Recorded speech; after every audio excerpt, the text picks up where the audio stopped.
Hi, I'm Mark, and welcome to Let's Vibe, the channel where we get real about our feelings.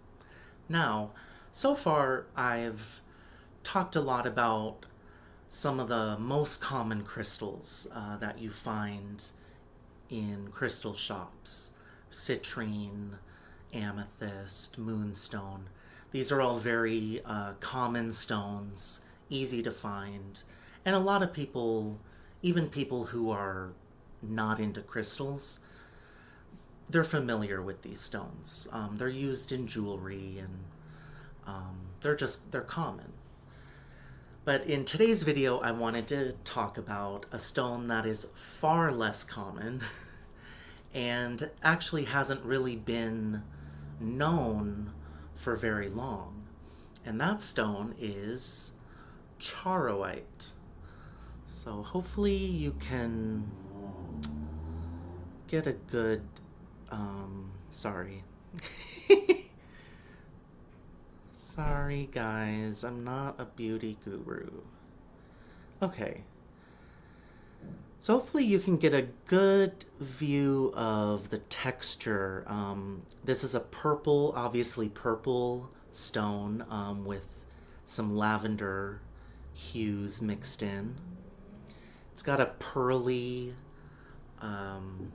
luster, and the coloring is very interesting. It's very swirled and kind of mottled, but it's more like these little swirls. It's very beautiful, and it's a very unusual stone. So it's called charoite, and that's because the name comes from the location where it's found. So one reason why this is rare is it's found in only one spot, and that's in near the Chara River in Siberia, and this is in the Saha Republic. Come on, you guys. I mean, everyone knows about the 82 Russian oblasts and republics. But no, the Saha Republic is a huge part of the Russian Far East, also called Siberia. And I think it's in the southern portion of the southern section of that republic in Siberia is this Chara River. And nearby is a mine, and this stone was first discovered in the 1940s when they were building a railroad through this mountain range. And they discovered this purple, this intensely purple stone. The piece that I have is not, really doesn't show super intense purple. If you look it up online, you can find images, pictures of charoite that's really deeply purple in color. And it's really beautiful. So, what's interesting about, well, from what I've learned from the reading that I've done about this stone, that part of Russia, that part of Siberia, has a long history of gulags, which is a terrible thing. Gulags were the labor prisons used during the Soviet Union. Any kind of dissident, anyone who disagreed in whatever way, shape, or form with the government was sent off to a gulag. And these gulags were located, I don't know if they all were located here, but many of them were located in the far east of Russia, including areas like the Saha Republic. So that history, and the gulags, they were horrendous places, very, very isolated, backbreaking labor, freezing cold, having to work in the middle of winter, just terrible places. And so there was a lot of hardship and suffering in those regions, and in the region around the Chara River. And and according to what I read, this ties into the stone, um, as this stone is used for surviving, serious hardship, surviving, pushing through what they call dark night of the soul. And you can imagine if you read about the gulags, um, or, not even the gulags, just the oppression that occurred, under Soviet rule, um, oppression of the, indigenous people, the Saha people, the Yakut people, and the other indigenous people of Siberia. There was a lot of suffering, and you can imagine that as very much a dark night of the soul type of experience for, whoever was there.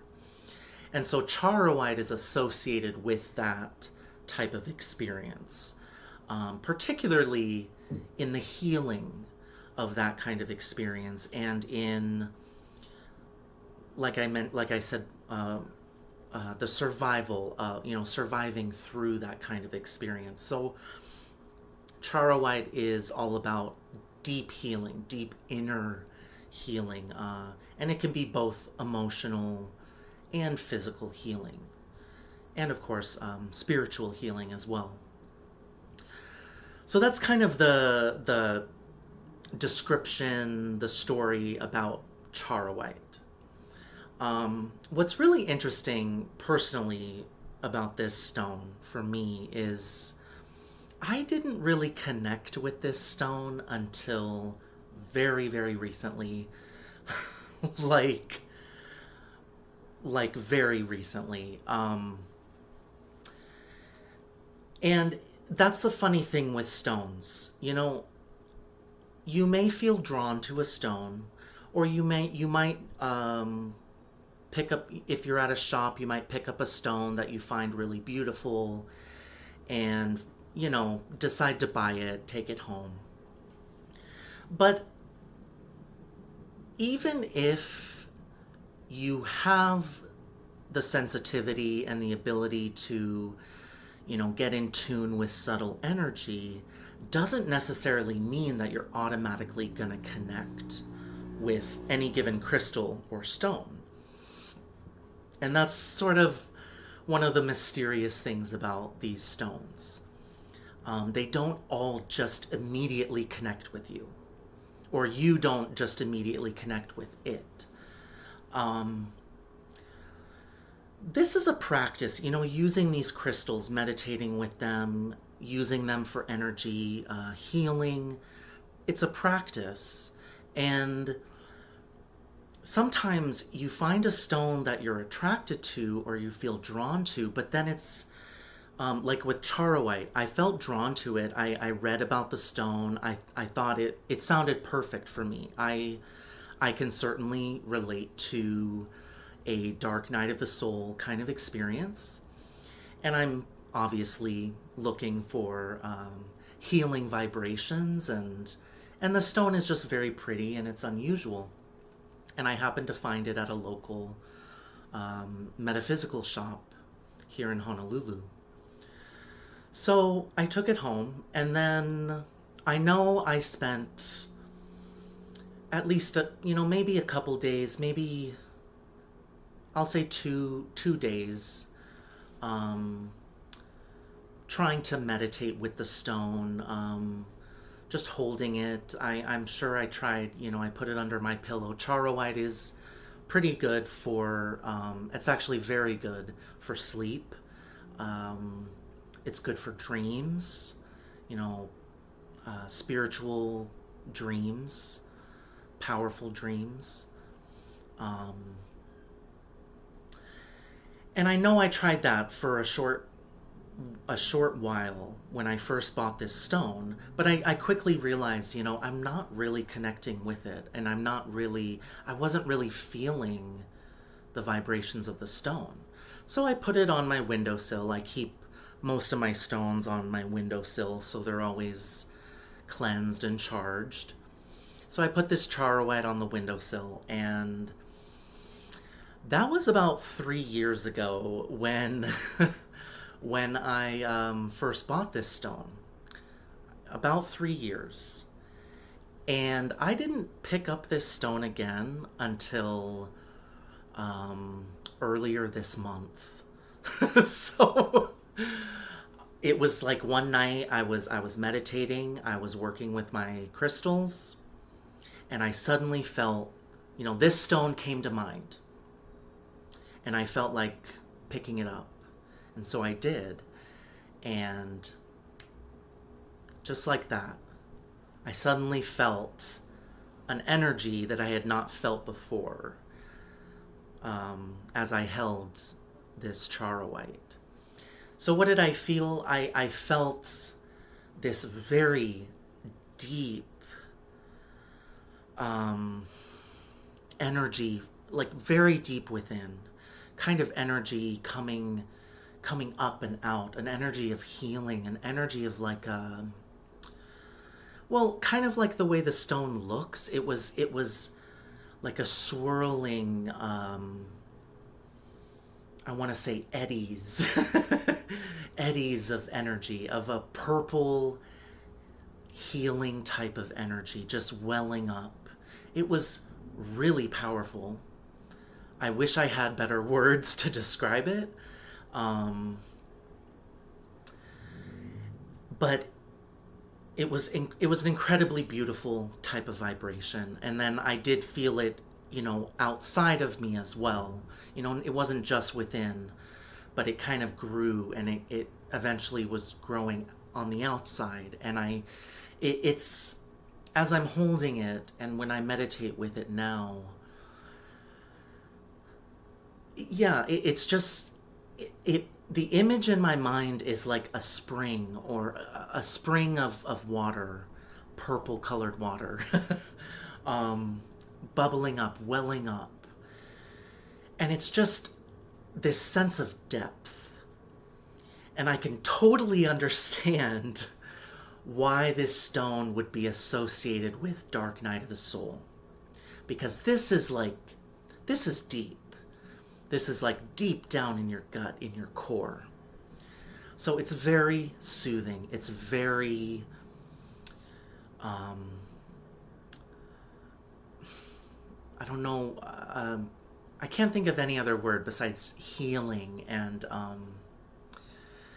now, bear in mind that oftentimes healing, especially emotional healing, can bring up painful feelings. And that certainly happened, not long after I uh, connected with this stone. Some more painful emotions started to come up. And I just, that's okay when that happens. I mean, always, as always, make sure that you have a support system in place, a therapist, a trusted friend, some kind of confidant if you need someone to talk to. Because, like I said before, feelings are very powerful. And, these stones, and when you're meditating and working with these stones, um, some powerful feelings, painful feelings can come up.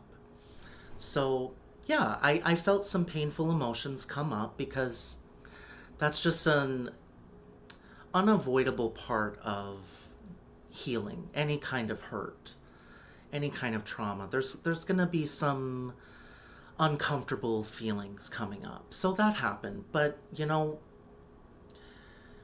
it was okay. And eventually it passed, and I was able to come back to a place of groundedness, and feeling calm, and feeling well. So, yes, this stone is all about healing. Um, Deep and very powerful healing. Now, the song that I thought of for this Charoite, to help you get in touch with the vibrations of this stone. This is an unusual song, of course, by Madonna. But one of the lesser known songs from her music album in 2000, I think it was, 2001. Anyway, the song that I picked for Charoite is called Paradise, in parentheses, Not For Me, by Madonna.